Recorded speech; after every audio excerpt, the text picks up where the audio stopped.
What's up, A to Z Sports Live on a Monday. Hope everybody had a great and is having a great Super Wildcard Weekend, because Wildcard Weekend is not over, as the last game of the first round of the NFL playoffs is tonight between the Rams and the Cardinals. Looking forward to seeing how that shakes out. I got a BetMGM parlay that I'm riding on tonight. Not sure if I want to tease it yet or not. But Zach Bingham, Austin Stanley in here to react to the first couple of days of NFL Super Wildcard Weekend. And the Titans know who they're going to face, as the Bengals beat the Raiders on Saturday. The Bills blow out the Patriots Saturday night.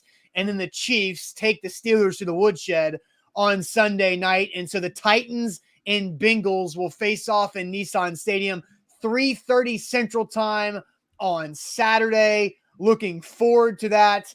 We will be live at the Mainstay, Zach, for this Titans-Bengals divisional round playoff game. We've got Derrick Henry storylines to watch as the Titans get back into the swing of things after the bye week, and a lot of other things to talk about. But today, we will lead it off by talking about one weakness the Bengals showed on Saturday in the win over the Raiders, and how the Titans can exploit that weakness. And then Zach has a strength that Titans fans, for the Bengals, that Titans fans should be concerned about. So we'll get to Zach's strength for the Bengals, and he has a question to bounce off of that. Then our friends in our Dallas market, A to Z Sports Dallas, had a heartbreaker last night, as Dak Prescott had a draw play, and the game was ended in controversy, as the ref was not allowing the Cowboys to get that spike off in time for one last shot at the end zone to come back and beat the Niners. So the Niners advance, the Cowboys go home. The Cowboys get screwed by the refs on the Dak Prescott draw at the end of the game. We'll get your opinion on that. Blowouts in the NFL as well. And Zach, it is Bad Sales Job Monday, so welcome in. Hope you had a good weekend enjoying the first 2 days of Wild Card Weekend. Yeah, and I love that weekend. The next weekend, this coming up weekend, that's matchup central. You're going to have some blowouts in Wild Card Weekend, especially when they added another team. So we're more likely to have a worse matchup. But once it starts to everything starts to clear away, and you get some really good football teams, you get some really good matchups. So those are on the horizon. We're going to talk about it all week. Got a lot to discuss, as you said, and a lot to talk about over the last couple of days. And tonight, I think the NFL has just amped up and ramped up Super Wild Card Weekend even better. So we'll dive into that. Before we do, we are broadcasting live on Facebook, YouTube, Twitch, and we will be tweeting out those YouTube links out there on our Twitter at A to Z Sports. If you're on YouTube right now, a lot more people are watching us on YouTube, which we love. Subscribe to the channel. We're going to have a lot more off-season content. We're not to the off season. We got playoff content. I don't know if we're going to have any Pro Bowl content, but if we do, well, it'll be right there on YouTube. So subscribe to our YouTube channel if you're watching on that platform. Also on Facebook, The Real OGs. What's going on, Facebookers? More people will pile in over the next 5 to 10 minutes as you guys do. Please share the show. Bottom left corner of your screen, share now to public. Sharing is caring, and caring is sharing. We're back on a Monday. Let's get this party started, Austin. Yep, let's do it officially. Welcome to A to Z Sports, powered by BetMGM. I'm Austin Stanley. He is Zach Bingham. Make sure you follow us all over social media. We go live every weekday morning at 8 Central Time on Facebook, YouTube, Twitch. Also hit us up on Twitter, Instagram, and TikTok, Nashville's on-demand sports.network. Got to thank our sponsors, because they truly make it happen for us, and they help out you guys. Renters Warehouse Nashville, the professional landlords in the area, at renterswarehouse.com. Wilson County Hyundai. Make them a part of your car buying process by checking them out in Lebanon at wilsoncountyhyundai.com. The Bone and Joint Institute, boneandjointtn.org, the region's destination for comprehensive orthopedic and sports medicine care. And get better health with Farm Bureau health plans. Better coverage, better rates, better service. Learn more about a plan for you at fbhp.com. So, Zach, it's been pretty crazy. The blowouts over the weekend in the NFL Super Wildcard Weekend. We'll see what happens tonight with the Rams and the Cardinals. But the first game of the Wildcard Weekend looked like it could have been headed to blowout, but the Raiders did have a chance to score a touchdown late as the game was wrapping up. They were in the red zone facing a fourth down. An interception by the Bengals allowed them to get their first playoff win in over 30 years. And Zach, if you were to ask me which team would you least want to play if you're the Titans into the divisional round, the Bengals would have been my answer, because the Patriots, I like the Titans' revenge factor over the Patriots. I would have liked the revenge factor over the Steelers. I don't think the Raiders are that good, but the Bengals are a potent offense. And we've seen what happens when the Titans defense can get overwhelmed by a crop of wide receivers like the Bengals have. But the Bengals are coming to Nashville Saturday, 3:30. We'll be live at the Mainstay. So, I mean, it's a very interesting matchup. Looks like it's going to be a great football matchup. But for Titans fans, I think there's a little bit of concern here that you could get upset after winning the number one overall seed. Well, I think with the Cincinnati Bengals, it's so infatuating that a team can go 2 years prior being the worst team in the NFL with the number one pick to now 2 years later in the divisional round. But that's what makes the NFL so interesting and so unique to sport, right? And Joe Burrow, we know about him, right? We've seen him on the spotlight stage in college with LSU. He's a known winner and a known commodity for football fans. And I think that makes this matchup. Plus, he's taken a franchise who's been bad for a very long time, has not won playoff games for a very, very long time. I know they had that streak with Andy Dalton, but they couldn't win a playoff game. Well, what's a divisional, championship if you can't advance in the playoffs? And Joe Burrow was able to do that at home this past weekend. But I think his cool factor, and the connection with Jamar Chase, who we'll talk to, a lot of people don't even recognize Joe Mixon, who is a dominant force running the football all year long. The Cincinnati Bengals are a trendy team for NFL fans. They're not very hateable. I feel like they're more likable for the common NFL fan. So then you've got a Titans team that I feel like is unknown. A lot of people don't know the ins and outs of how the Titans got this number one seed, but here we are. They're hosting a divisional round game against the Bengals. This is going to be, to kick off the weekend. I think this is a great matchup midday on Saturday. It's going to be awesome. And I think Nissan Stadium is going to be electric. They can take advantage of that. Cincy was electric to start the weekend. So they're going to have to go in and deal with that. We saw that throughout the course of the weekend of the playoffs is, Garoppolo going like this, or Jimmy G was going like this, just like Derek Carr when he couldn't hear in Cincinnati. Right. Mac Jones didn't know what the hell was going on in Buffalo at times. Yeah. So these are all factors, and this is another level of growing up in the NFL for Joe Burrow. I can't wait for Saturday. Yeah, I'm pumped up for it too. It's just Monday. It's early. We've got a long week. We've got a lot of shows to talk about here too. So, but I'm excited about this. And the Titans open up at 3.5-point favorites at BetMGM. We'll talk about that throughout the week as well.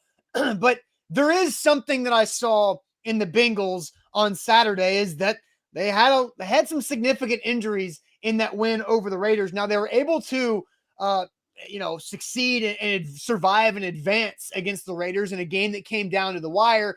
But across the defensive line, the Bengals lose 3 guys. Now, we don't know exactly what the situation will be with these injuries, and we won't know more until injury reports come out later in the week. And because it's a Saturday game, I'm not sure if those will start off on Tuesday, acting as a Wednesday or not. But injuries for the Bengals to keep an eye on. Defensive end who's going to the Pro Bowl, Trey Hendrickson, left with and was being evaluated for concussion. D tackle Mike Daniels was also left that game and was evaluated for concussion. And then Larry Ogunjobi, another defensive tackle, was carted off the field for the Bengals. So that's your best pass rusher in Cincinnati and really 2 of your top 2 guys up front. And if Derrick Henry is in fact returning for the first time since Halloween, those 3 guys are very important for the Bengals defense. And G-Man says Hendrickson will likely be back. Yeah, but again, I would expect that as well. But concussion protocol is kind of a coin flip, right? Like some guys get back faster than others, and you really don't know how to prepare for that. but those are three big bodies, literally. And Trey Hendrickson is one of their best defensive players overall that is being evaluated for concussion. So I think that is a weakness the Bengals could potentially have going into this game on Saturday. And playing on Saturday helps the Titans with those concussion protocol guys rather than having that game on Sunday, which is an extra 24 hours to clear it. Well, and it's a third party. It's not just like the Bengals, like, hey, come on in, doc. Here's 100. I need to go back into the game. It's a third party specialist. That's how the NFL sets up concussion protocol. You have to pass a series of tests over several days, and if you don't, you can't play, right? So it is not one of those strategies of, oh, well, our guys will click the timer, right? I don't know where those Dallas timers were at the end of that game. They need to click that button and stop the button at 1 second. But you don't get that luxury, right? So those guys being out are big, because if this is going to be an offensive battle and both teams are going to score 20 plus points, you want that advantage late in the game where maybe you can pound the rock, and if you have a lead, you get first downs and seal the game. That's kind of how the Titans usually win. Or you take advantage of their injuries early on, and they don't have those guys, or they're not 100%, and you guys have just had, the Titans have had a week of rest, really 2 weeks of rest. That there's a benefit coming out of that. Yeah, no doubt. And so I see Nate's burner on Facebook saying it's the playoffs, the Bengals, or the Bengal eye. I don't know if that's like plural in the scientific language for Bengals, but will manipulate the concussion protocol. Like, there's no manipulating the concussion protocol. Brooks says there are times where players miss multiple games for concussion. That hit looked rough. Yeah, and we don't know. And is Hendrickson going to be back? I am going to operate like Trey Hendrickson is going to play Saturday in Nissan Stadium. Mike Daniels, I don't know. I think Ogunjobi is done, right? Ogunjobi was carted off. And here's this thing, too. I saw this from Cincinnati Bengals reporters that safety Jesse Bates texted former Bengals D lineman Geno Atkins to see if he'd be willing to come back to play. So if Jesse Bates is texting former players who haven't played and saying, hey, man, we need you for the playoffs, I mean, I think that tells me something, that internally they're worried about their defensive line depth. And Derrick Henry and this Titans rushing offense is not exactly the team you want to see when you're concerned about your defensive line depth. Yeah. And, I think for those injuries, I think they are concerned because they won their first playoff game. They obviously want to advance to the AFC Championship game, and they know how important those guys are. But on the other side, how can the Titans take advantage? I don't think Geno Atkins is walking through that door. I don't know, but I don't think so. And they're going to have to deal just like everybody. Look how many injuries the 49ers had yesterday. Nick Bosa didn't play the majority of the second half, right? I mean, that is a massive storyline moving forward. There are storylines for the Bengals, and it all goes back to that number one seed.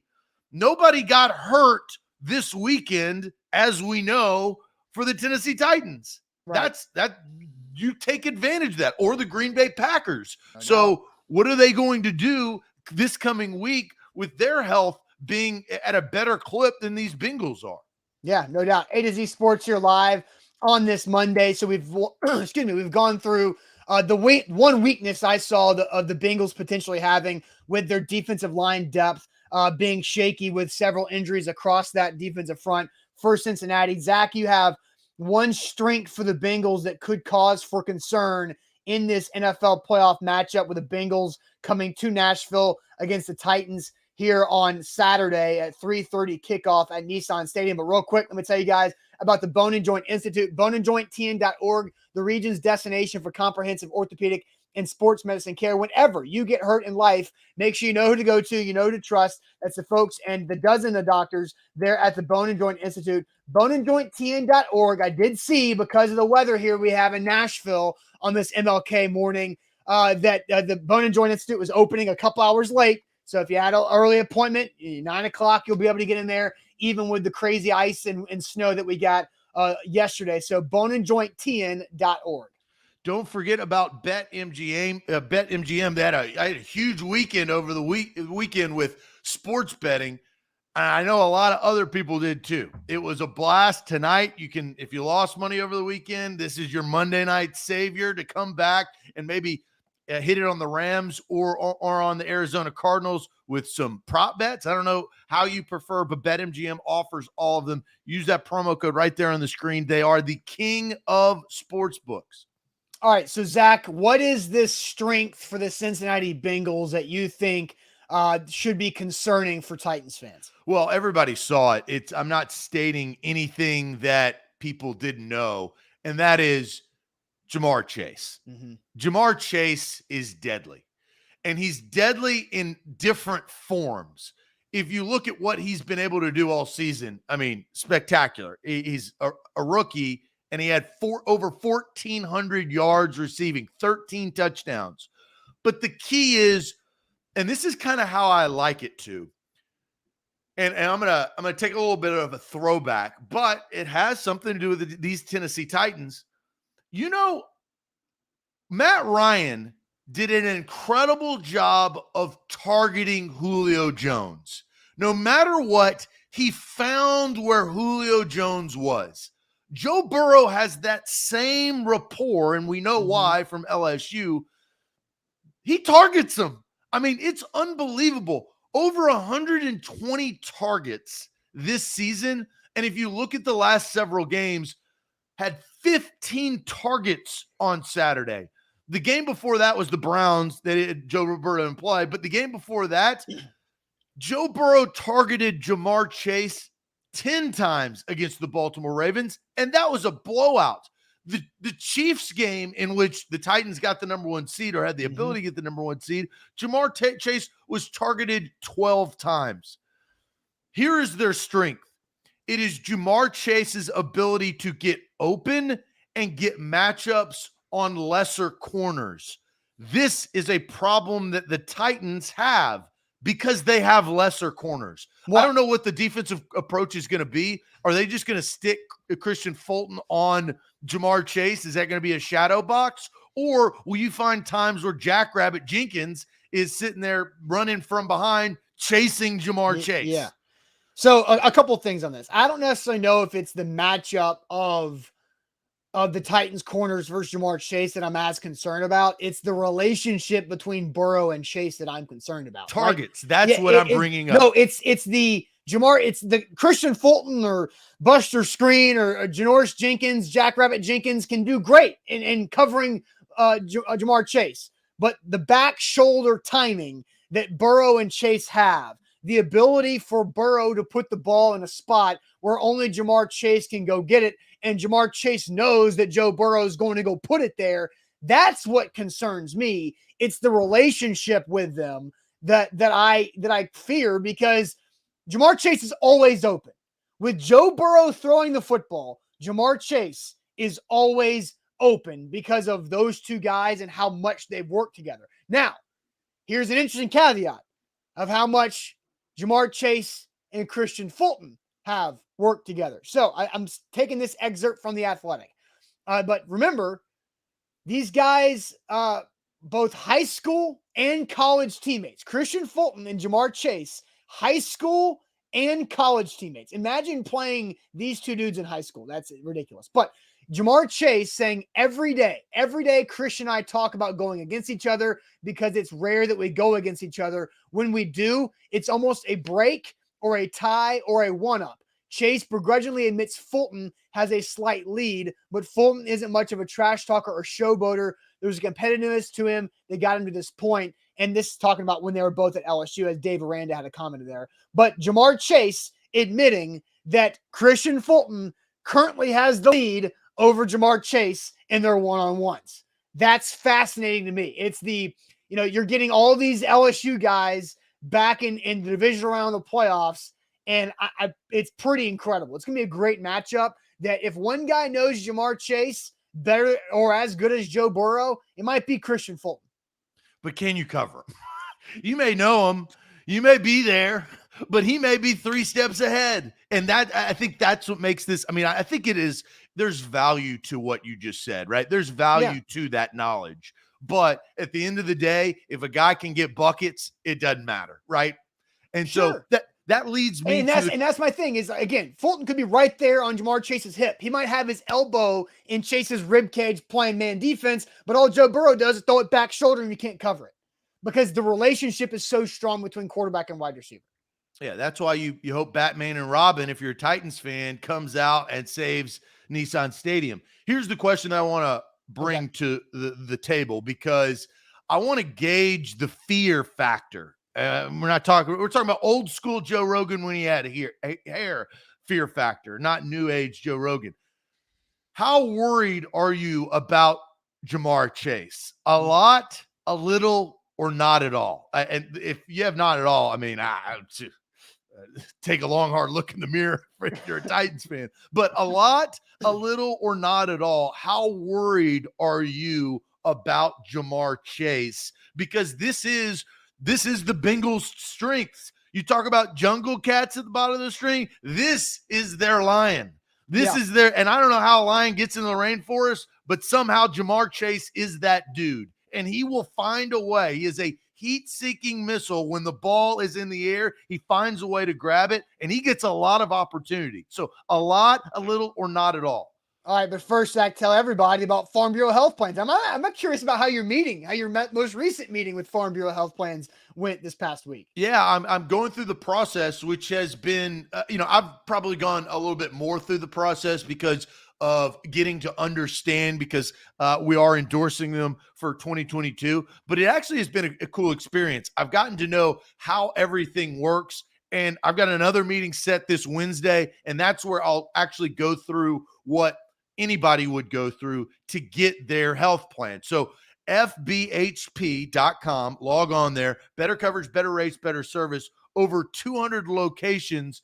And the best part is they have a health plan especially fit for you. You may be different than me may be different than others, right? That's the best part. And they go in, whether you're a young entrepreneur, you have a young family, you are just trying to look for better health coverage than you previously had, visit fbhp.com and I'll walk you through the process I'm going through. I've got a health assessment on Wednesday, and then that's when I finally get my rate. So stay tuned later in the week. I'm getting my rate, and we'll kind of talk through this, but it's been a very easy experience so far.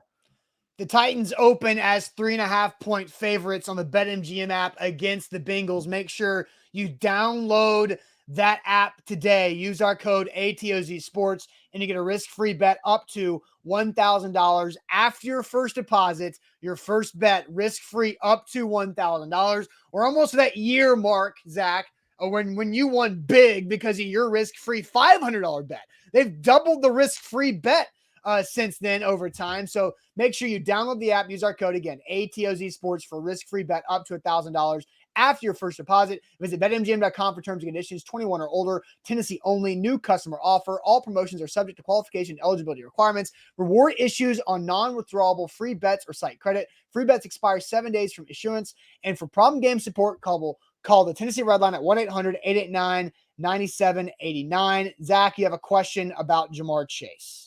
Yeah, and that question is, how worried are you about Jamar Chase coming up this weekend? We know it will be Saturday to kind of kick off the divisional round. We got to know some more information tonight. But how worried are you about Jamar Chase? A lot, a little, or not at all? Cody comes in with a lot. So does Rich. Jay says a little. Dave says a lot with Jarrell. A lot from Orlando. A little from Steven. A lot from D. And Mr. Clean brings up T. Higgins possibly being hurt. Is he? I don't recall that happening. Yeah, I don't recall. I know he only had one catch, and it happened late in that game. He went away. He wasn't a big part of that. It was usually, and plus they were with the lead, right? So the last couple of series, they actually didn't do that great, and he didn't need to use him as much. Right. Nas says a lot. Jay says a little right there. A little from Christian.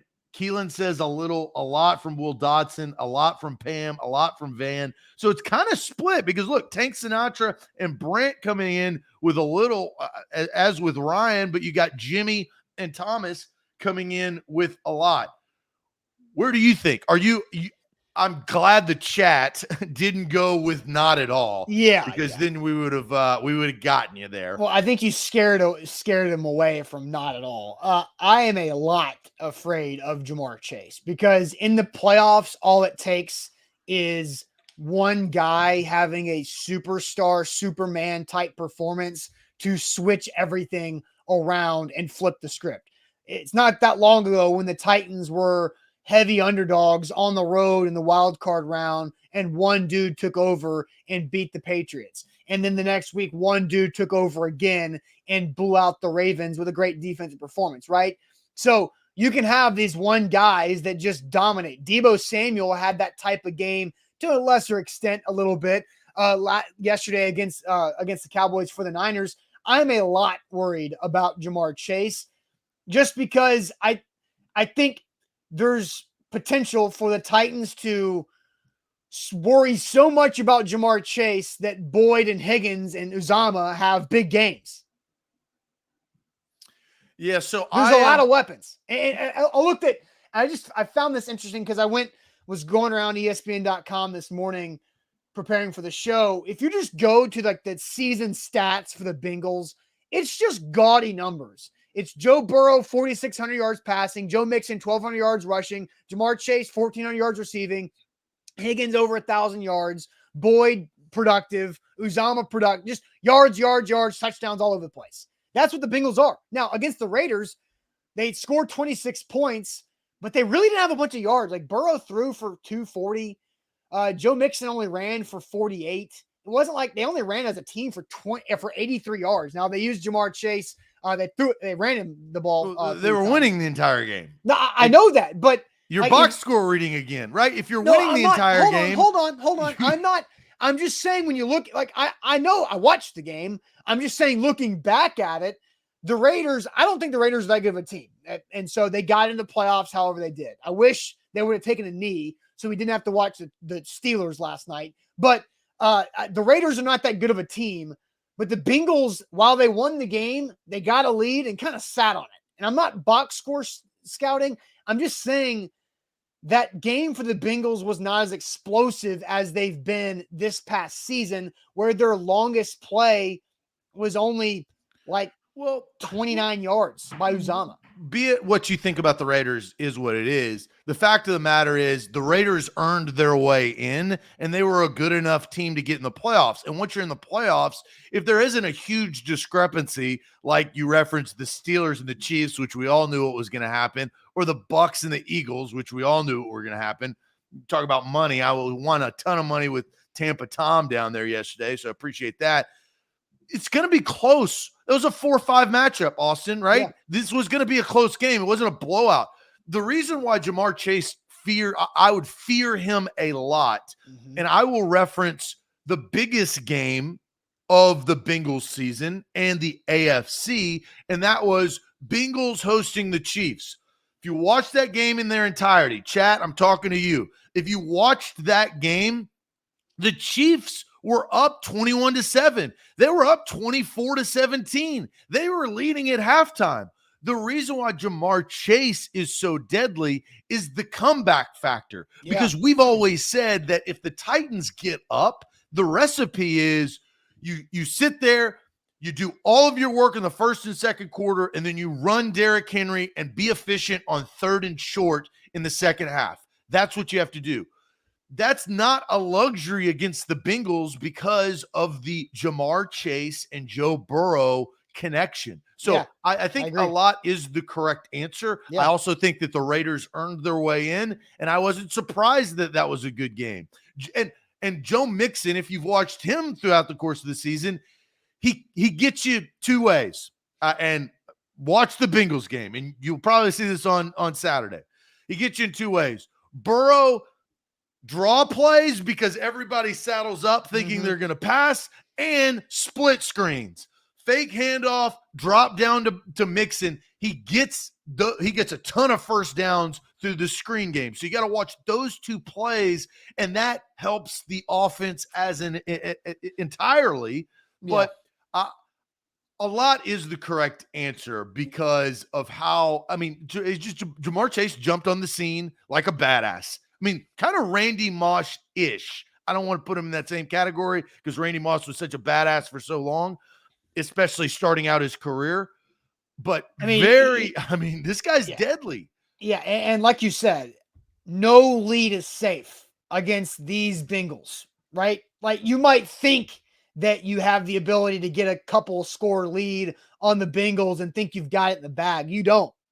And now here's the difference in the Chiefs and the Titans. The Chiefs couldn't really run the football to sit on that lead, right? The Chiefs are a high powered offense, but they also have the ability to go quickly 3 and out and punt it back to somebody. The Titans, you hope, if Derrick Henry does play, which is still not complete certainty. We expect that to happen, but we don't know yet. It's not official. But you expect the Titans to be able to play better with a lead than how the Chiefs did against the Bengals like that, just because of how the teams are set up. And this is I like this from Jared. Jamar Chase kind of reminds me, and I agree with this, with a young Deshaun Jackson, but a bigger frame. And I feel like the ability, he's a rookie. I don't want to just, jump too soon, but with a ability to have more in his bag.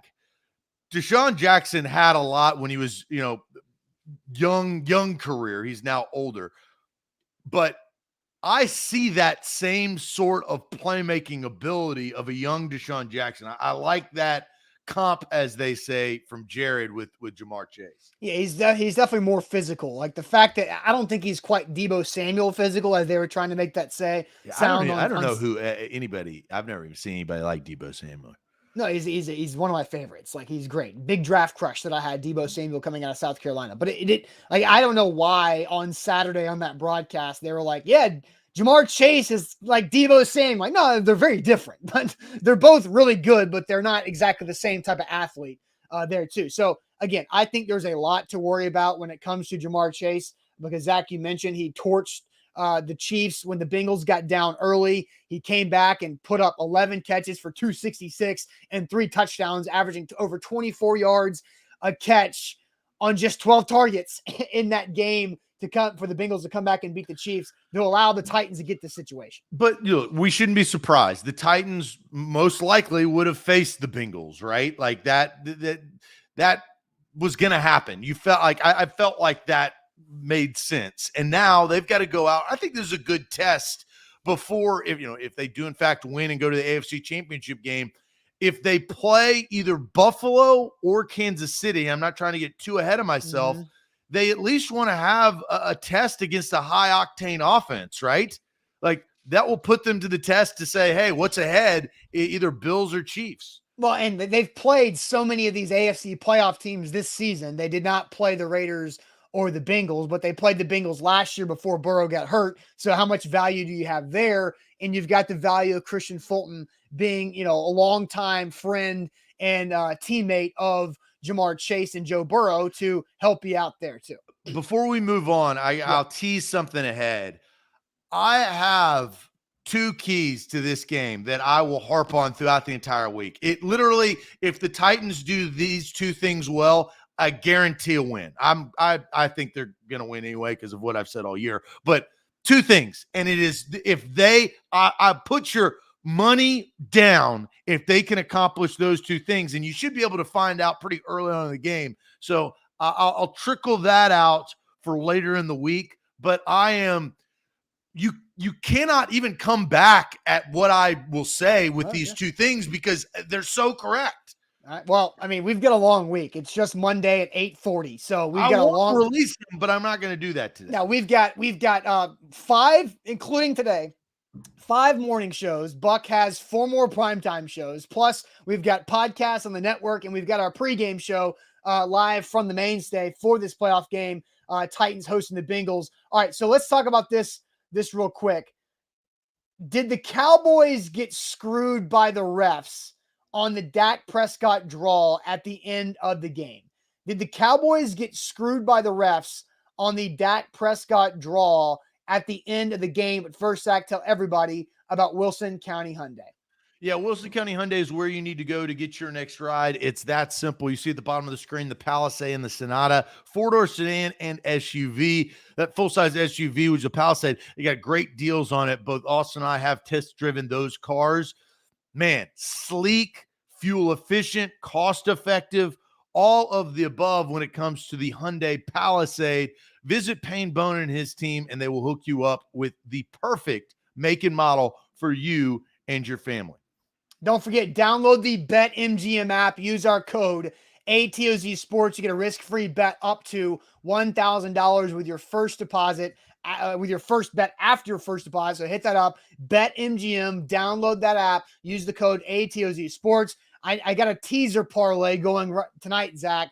I hit my first two legs with the Raiders +9. Ooh, snuck it in there. I need that last field goal, Raiders +9. And then I got the Bucks on a teaser yesterday that was pretty easy, no sweat there. And then I've got tonight the Cardinals +8 on my teaser parlay. So Cardinals +8 for me to win this like +300 parlay teaser here on the BetMGM app. So download the code ATOZ Sports. So Zach, let's talk about this because I know our A to Z Sports Dallas guys are feeling it this morning as the Cowboys season comes to an end in dramatic, controversial fashion.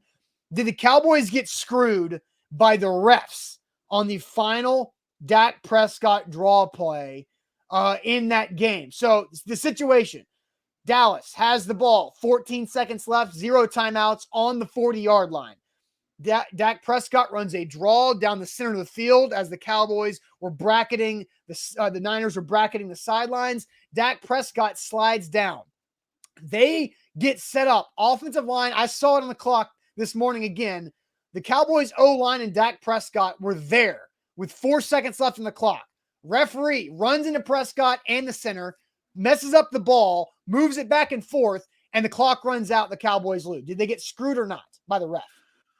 So I want to say this. That was not the reason why the Cowboys lost the game. No, the penalties no. were why they lost. They played terrible, undisciplined. They didn't play like that all year long. You're not going to win if you're giving, and they gifted the 49ers first downs throughout the course of that game. There were two instances, though, where the ref and that spot, they messed up. If you remember, after the fake punt, and it was a very weird series of events, you do have to wait for the defense to be able to substitute, but he was holding on to the ball. The ref was not cognizant of what was going on around him, and that cost them a delay of game. That was just a little blip in the game. So the question is, did the Cowboys get screwed by the refs on Dak Prescott's draw at the end of the game?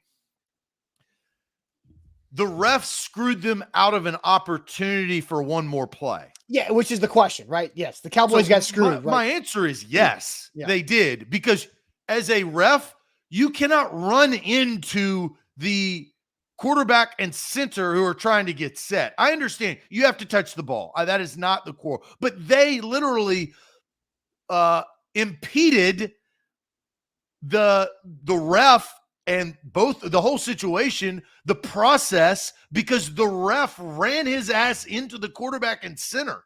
And you can disagree with this take all you want. I'm sure a lot of people do because they hate the Cowboys and say, well, it's not their responsibility. That ref ran in. He didn't run around. He ran right into the back. And that cost literally, I would say, at least minimum 3 seconds. You could say 4 because they didn't get it off, but that is costly time. So my answer is yes. They didn't screw the Cowboys out of winning. They screwed them out of an opportunity for like a 20-plus yard miraculous play. But the ref, that's his fault. And he had 2 mistakes in that game. He held on the ball too long after that fake punt to cause them a delay of game, and he ran right into the back. Austin, what if that momentum would have been so much that Dak fell down? Do you think that, and look, Dak doesn't want to fall down. He wants to get the snap off. But what if Dak falls down or trips his center and now it's the ref and everything is gravitating towards that situation? I thought about that. I think everybody in the chat that says no changes their mind if Dak or that center falls down because the ref came in with force. So Alex says, remember, guys, we have an A to Z Sports Dallas too, so we have to kiss their butt. No, we're not kissing any butt. Okay, Alex. No, let me handle this. Okay, Alex, give me a break. Don't come with that weak ass stuff right now. Do not say that. That you are now calling us biased. That is wrong. I call it like I see it. I have no bias. I would it have benefited the company if Dallas would have won? They got 1,000 people right now talking to our host Will Steele regardless. But Alex, do not say that because that is false. I explained my reasoning and I explained why. I didn't say rah rah. I didn't do any of that. And Alex, you watch this show. I'm now disappointed in you. I feel like your father right now. I'm disappointed in why you would say that and how you would say that. That's not how this show has ever worked. So check it at the front door, Alex. All right, so back to the topic. Do I think the Cowboys got screwed by the refs on that particular play? Yes, I do. Because they, in theory, now we can pick apart this play, until it's dead, but Dak Prescott ran for 17 yards down to the 24-yard line. All Dak Prescott needed to do was probably have his eyes on the 30-yard line and get there. And so how much time would that have saved? Maybe an extra second. But even still, if Dak Prescott got to the 30 instead of the 24, I still think the ref would have screwed it up enough for the clock to run out. Even with the extra 6 yards of time he gets there quicker. I disagree. I don't think so, man. Dak was wrong in running, but he wanted you to get as close to the end zone as possible, right? No, so it was I don't because I thought about this. I don't disagree with the play call to run the draw because that's how you can know. I think Dak might have been undisciplined, and I don't know the plan, right? I don't know. It was out of a timeout by the Niners. I don't know the plan. If Dak said, I've got my eyes on the 30, that's where I'm going. And then he gets to the 30, he's like, I got more, right? And then he just keeps going, right? Or, God forbid he goes, I got this thing, and just tries to go over the end zone. But again, I still think even if he slid down to the 30, the ref was so far behind and the situation was so botched with him running into Prescott, knocking over the center, then grabbing the ball, then he dropped the ball and had to move it back. The time would have run out regardless because it wasn't close. He's still the spike. It was a second. There was a full second that he didn't get it off, right? I don't think anybody's questioning that. I do agree with you as he needed to be a little bit more aware. And in that moment, Austin, I'll tell you this. You know what I thought about after the game? And I don't know if you agree or disagree. If Russell Wilson is in that situation, they have 1 second left. Because he is smart enough, he slides better than Dak. He would have spotted the ball himself, and he would have gotten everybody together. I don't know why I thought of that, but it was Dak Prescott's fault because his lack of ability. And Dak is not a good slider. If you saw earlier in that game, he had some questionable. You need to be in control and know exactly what you need to do if you're going to call the QB sneak in that situation, right? Romo said it. There's 14 seconds. He goes, man, they got 3 plays if they get out of bounds. Right. They went from 3 plays to 0.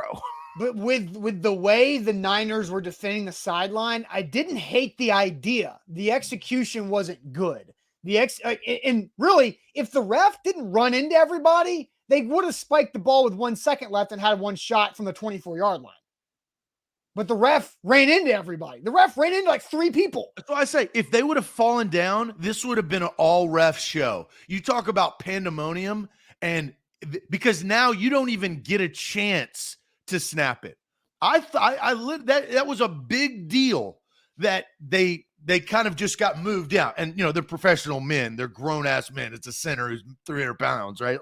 It's hard to knock them down like that. But it was the ref's fault.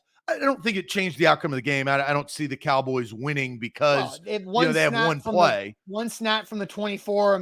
Giddy up. Let's see what happens, right? I think everybody wanted to see that. Yeah. But the ref can't run into the quarterback and center at that point. I'll That's his fault. I'll throw some quick shade on me. Do you know when I turned that game off? I turned that game off when I thought Jimmy Garoppolo's quarterback sneak on 4th and inches got it. I turned it off on my phone before I saw the false start flag throw. And I was like, Oh wow. all right, You that missed some game's high over. drama. So I didn't even know until Buck called me to talk about primetime. I was like, wait, what? Because I moved on to something else for a second. So I just a quick shade at myself. My reaction. Hey, Alex, what do you think? This guy's not even watching the whole game. He's not even watching the game. I And went you back think we're and watched it. biased because I just think that's ridiculous. That proves everything, the fact of what we just said. No, I thought it was over. And I had something else to do. I had dinner getting going. And I was like, all right, that's over. Clicked it off and kept going with cooking dinner. Oh, man. But, I think, look, the Cowboys had 14 penalties. They gave the Niners 4 first downs by penalties. It's ridiculous. But the ref did mess up that situation. No doubt about it. Yeah, and it was a really good game. The Cowboys should not have won, right? Even if they did score, overall, the 49ers outplayed them from start to finish. I mean, they did. From the get. And Garoppolo, here's the problem with Garoppolo. Garoppolo is always going to have, we saw it against the Titans on Thursday Night Football, right? He's always going to have those miscues, right? Whether it's not getting the sneak, well, that was circumstantial, or throwing the pick that gave the Cowboys life back into the game. He did the same thing in Nashville on Thursday night. Yeah, no, true. A to Z Sports here live on this Monday. Hope everybody had a great start to your wild card weekend. And so Brent says, notice how Austin and Zach are totally ignoring the whole chat, saying it wasn't the ref's fault. Look, we read comments. The chat was agreeing with themselves, saying that Dak should have given the ball to the ref and not the center, but the ref was behind. And look, Dak messed up. We acknowledge that Dak messed up by going too far. He should have slid down closer to the 30 rather than the 24-yard line. But in general, the referee bounced off of 3 guys like a pinball and cost time. And that cost time. I stand by. If Russell Wilson's in that situation, there's 1 second on the clock. Probably because he slid at the 28. Yeah. And that's, as we referenced at the beginning, that's it, football intelligence. And Dak needs to grow into that a little bit more. Dak has experience, but he missed most of last season with the broken leg, and now he comes back. They have a good season. The Dallas Cowboys going into that game should not have lost that game. They were favorites. They were at home. They had everything going their way. They were healthy. They would just come off a 50-plus point win against the Eagles. Like they weren't just limping into the playoffs. And then all of a sudden the first quarter comes and then the rest of the game happens. And those penalties, that's on Mike McCarthy. Mike McCarthy saved his job last year with the, not having his quarterback. This year he had a really good year, but that was poor coaching towards the end. It's funny you say, Mike McCarthy saved his job last year because Dak Prescott shattered his ankle. But that's the truth. But and then Shrike comes in here. Where'd that comment go? Shrike comes in here on YouTube and says, a Mike Vrabel team would never have this issue. And look, Mike Vrabel I don't think they run that QB sneak. I think it was an intriguing play call. I wasn't completely anti QB sneak, but I don't run that. Well, I did see Mike Silver, I believe it was, said that was a Kellen Moore decision and that McCarthy on the headset okayed it to do the quarterback draw. It made sense, right? They had just gone down 40 yards with sideline throws, right? And then the Niners were just lined up on either sideline. Yeah, because they called a timeout and said, "Hey, cover the sidelines, guys. What are we doing? We just gave them 40 yards." And so I get the theory and the idea of doing it, but it must be executed correctly, or what happened. It was the discipline of Dak, the 30-yard line, get to the 30 and get down. And he got to the 30 and says, I got 6 more, and went to the 24. And I think that ended up costing them for sure. A to Z Sports here live on this Monday. Some people say Mike McCarthy might be fired today. That would be interesting if the Cowboys do make. What do you think happened? Do you think they fire him? If I'm the Cowboys And now Kellen Moore is probably going to go get head coaching interviews. If somebody says, hey, we want to hire Kellen Moore as our head coach, then I'm Jerry Jones calling Mike McCarthy and saying, I'm sorry, Mike, but you're done. Kellen Moore, you're the head coach. That would be wild. That's what I would do. I am not sticking with Mike McCarthy and allowing somebody else to get Kellen Moore. That's how I feel. I agree with you. Yes, because it's smart, but will Jerry do it? I think he knows I think he wants to do it, but it also depends on his relationship and all the other stuff with McCarthy. And it's only been 2 years. Yeah, I know, but like they just had a really good season. I think if Dan Quinn doesn't get a head coaching job, that you have Kellen Moore head coach and play caller, and then Dan Quinn to help out as a veteran guy who understands defense. If you're Jerry Jones, you do not allow Kellen Moore to become a head coach of another team. Well, that's how the Titans started their build. Is they had Mike Vrabel, who's a young head coach, zero head coaching experience, and what did they go do? They went to the opposite side and said, or at least let's have a defense that I don't have to mess with, right? Mm-hmm. And they had an experienced defensive coordinator so they can concentrate on other things, because being a head coach is hard, right? You have so many responsibilities, like being an owner of a company. You got to do everything, but you can't do everything. So you got to have the right people in place.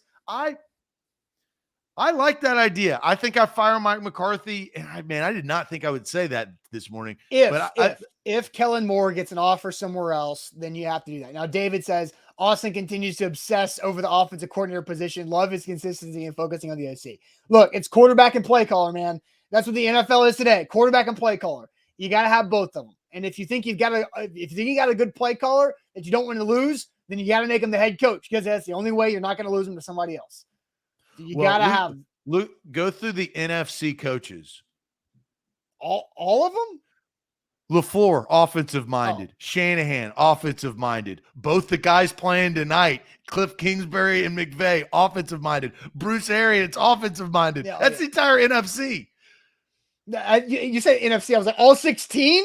Oh, no. I would say what teams are left. I got anxiety because I was like, I can't do that on the outside of my head right now. They're all offensive-minded head coaches on the NFC, and we all believe that the NFC, or at least the NFC, is better than the AFC. They are. I'm curious. I think whoever, these two AFC playoff games coming up this weekend are sexy. Very sexy. Oh, yeah. Well, and look, the NFL's no dummy. I understand the scheduling. I knew that I was waiting to see when the Titans are going to play, but I knew they were going to play Saturday early. I mean, you just knew that. They want to wait prime time Sunday, Bills Chiefs, because that's going to be a damn good game.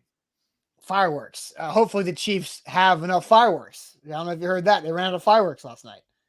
Oh, because they scored so many times. Yeah. Well, yeah, because Tyreek Hill did all those flips and then got called back. They scored again. That's why. Yeah, I was like, dude, come on. Chiefs have to prepare to have fireworks for at least 10 touchdowns. All right.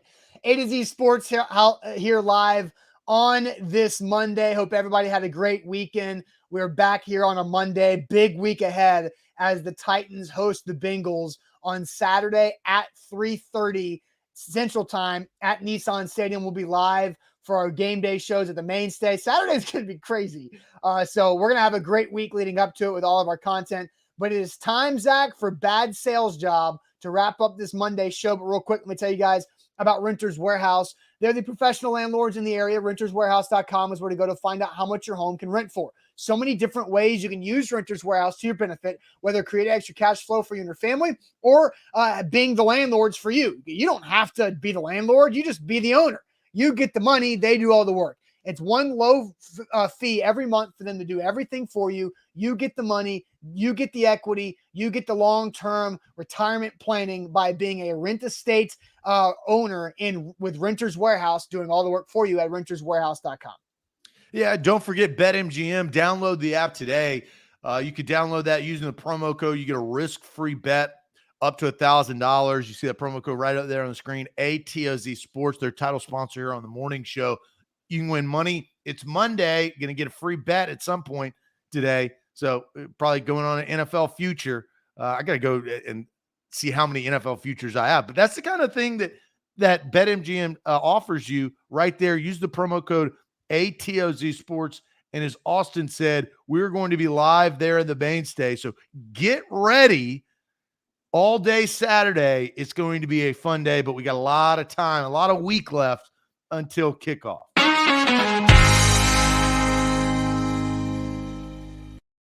Bad sales job time. And Caleb says, didn't y'all already do a bad sales job trying to convince us it was the ref's fault in Dallas? That's pretty good. Oh, Caleb, man. you get the love of the show there. That's really good. How about Casey James? Casey James has a follow-up. Says, bad sales job. Why you should listen to A to Z Nashville talk about the Cowboys. Look, we had one little segment about the Cowboys. Everybody talks about the Cowboys. Everybody gets their butt clenches up. That's exactly what happened. They're like, oh, wow, no, there was just so much hate. It's the biggest NFL story to come out of yesterday over the weekend. Would you rather us talk about the blowouts, or would you rather us talk about Dak Prescott screwing it up and the refs running into people? That's what we did for like 15 minutes, so we can get over it, move on. All right, but Caleb did get the love of the show. That was pretty good. That was funny. That was a good joke. KC just was being salty. All right, bad sales job here on this Monday. Who wants to go first? To just confirm, I am up 2. You're up 2. Yeah. I don't know what the numbers are, but you're up 2. Yeah. We still have 2 ties. So we haven't had a tie in like almost a year, which is good. I mean, I have mine ready to give you, or it doesn't matter. All right. So I'll give you yours first. All right, Zach. Okay. I thought you said either way. I know. I said I have mine ready. I just thought it was funny. I said I have mine ready to give you. Right, bring it and on, then bring you it said, no. We're going. Okay. Give it on up. Give it on up. All right, you ready? All right, so Zach, you have to tell me why Jerome Boger needs to referee every Super Bowl for the rest of his life.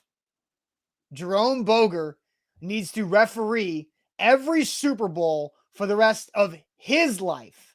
I don't know if you saw this, but Saturday, the Bengals game was his first playoff game since 2013. And after that game, they came out and said he will no longer ref another playoff game. so Zach, your bad sales job. Jerome Boger should ref every Super Bowl for the rest of his life. I'm getting your 30 seconds ready.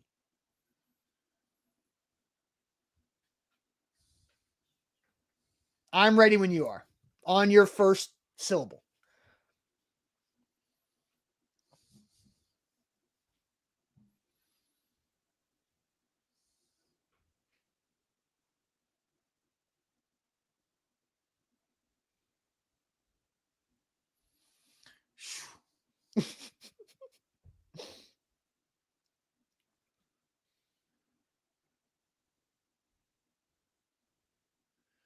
One thing that Jerome Boger is good at is taking instruction. At least he could be told to do something. So from here on out, the Super Bowl will be done based on technology. That's where people are going to be sending down to Jerome Boger to tell him what to call for the rest of time. He will not be physically with his mind making the calls, but in his ear, that he is just going to be the voice, and it will be the NFL overall puppeteering Boger.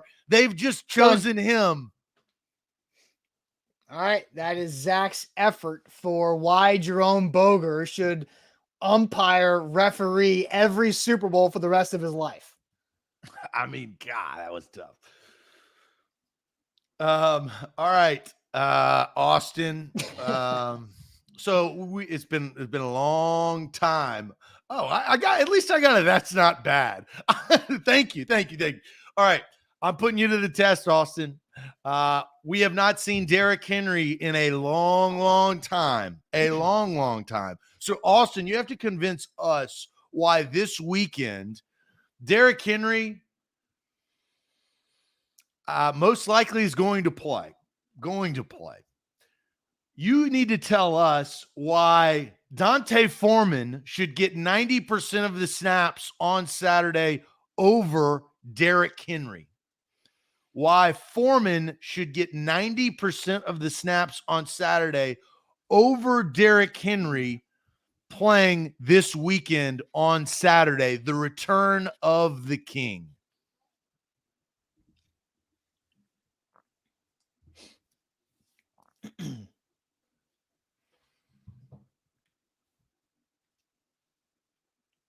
Ready when you are.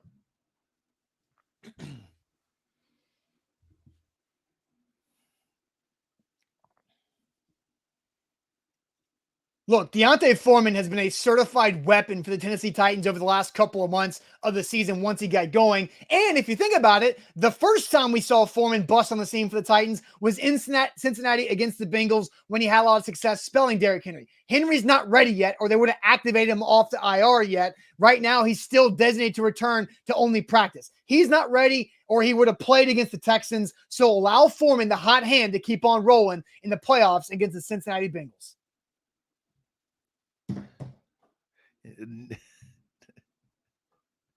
All right.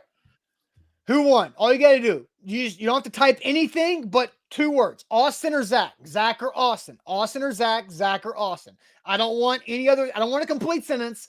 All I want is our name of who you think won. Austin or Zach? Zach or Austin? Who do you think won? The comments are starting to flow in. So I will read these here momentarily. I'm not going to win because of the Bogart. Yeah, because you mispronounced the guy's name. You also, Deontay Foreman. You said Dante too. G-Man says Austin, 3, 4. BMO's the 4, 5, 6, 7. Oh man, it's going slow. 7, 8, 9, 10. I mean, you've 11, won. 12, 13, 14. That doesn't count. 14.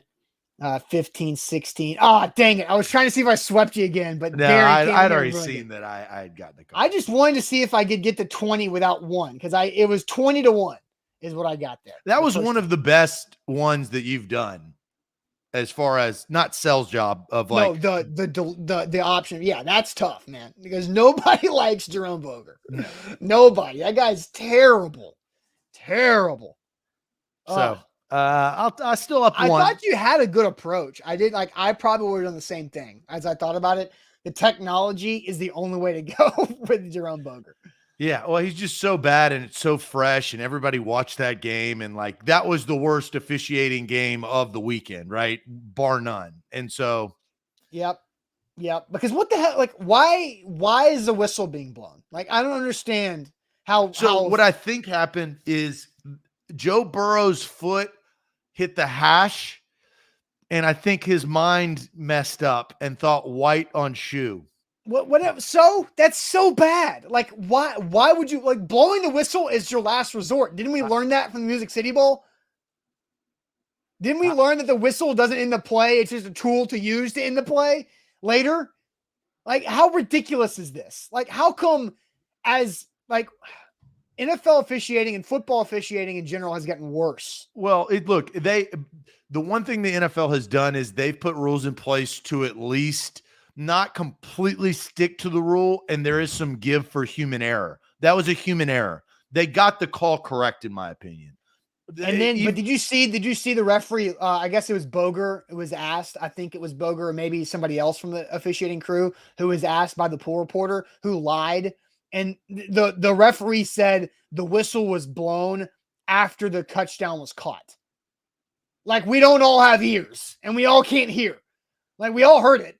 We all heard exactly what happened. Well, and man, we're not in that high pressure situation. I know that's their job. That is a job I never would. There's a reason why they have their whistle in their hand and not in their mouth. If they held it in their mouth, they're going to blow it all the time. So have it in their hand to make it at least thought to blow the whistle, and you need the movement to match it. Like, I don't want any part of that job.